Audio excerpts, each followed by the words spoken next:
Hello नमस्ते सबैजनामा आराम हुनुहुन्छ भन्ने आशाका साथ आजको ब्लग यहाँबाट सुरु हुन्छ।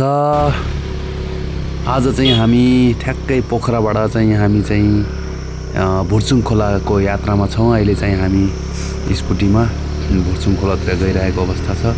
यो चाहिँ भुर्चुङ खोला जाने बाटो हो, तपाईले देख्न सक्नुहुन्छ। हरियो बरियो र अझ अगाडि गएर एकदमै राम्रो दृश्य तपाईले देख्न सक्नुहुन्छ। पक्कै पनि यो दृश्य हजुरलाई म देखाउने नै छु। अहिले चाहिँ हामी यो भुर्चुङ खोला जाने बाटोमा उकालो चलिरहेका छौँ स्कुटीमा। आज अब अगाडि कति राम्रो दृश्य छ हेर्नुस्। यो यस्तो हरियो बरियो यस्तो राम्रो ठाउँमा टक्क लाएर हिमाल देखिन्छ। अहिले एकछिनपछि तपाईहरुलाई माछापुच्छ्रे एकदमै नजिकबाट देखाउने छु म। माछापुच्छ्रेको फेदमै पुग्न लागिसकेका छौँ हामी। देख्नुभयो हल्का यो देख्नुभयो कति राम्रो हिमाल नजिकै छ। यो तलको घर देखिराख्नु भएको छ। त्यो टरेर हामी पारीको त्यो डाँडा पारी जानेछौँ हामी। तपाईले देख्न सक्नुहुन्छ यस्तो राम्रो रमणीय दृश्य यो भुर्चुङ खोला गाउँको फेदमा हो यो।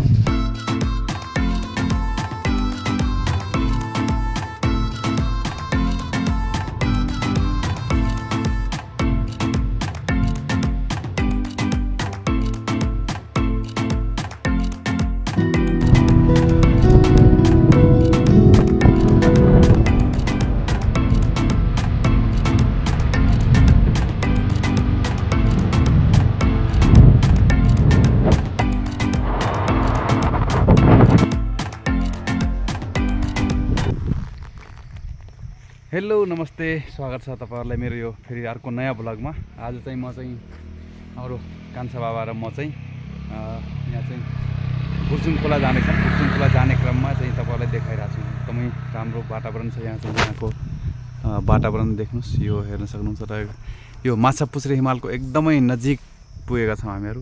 तपाईहरुलाई यो जुम गर्दाखेरि पनि हेर्नुस्, यही देखिन्छ।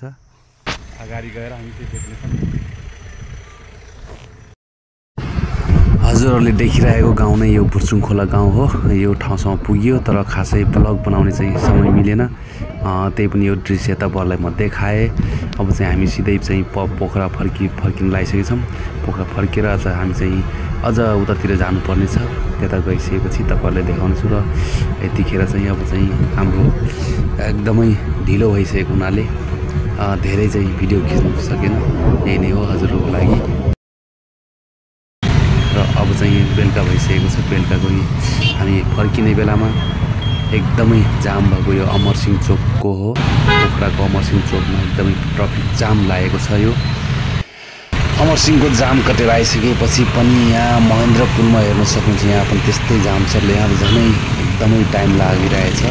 धेरै बेर भइसक्यो हामी पुगिरहेको। अब चाहिँ बिस्तारै निस्किने कोसिस गर्दैछौँ। आजको ब्लग चाहिँ यति नै होला। योभन्दा अगाडि म चाहिँ ब्लग देखाएन हजुरलाई। अर्को ब्लग लिएर फेरि पनि आउने बाचाका साथ अहिलेलाई बिदा हुन्छु। अर्को ब्लगमा यही पोखरा सेरोफेरोमा फेरि पनि तपाईहरुलाई देखाउनेछु। हवस् त, नमस्ते, बाई बाई, गुड नाइट।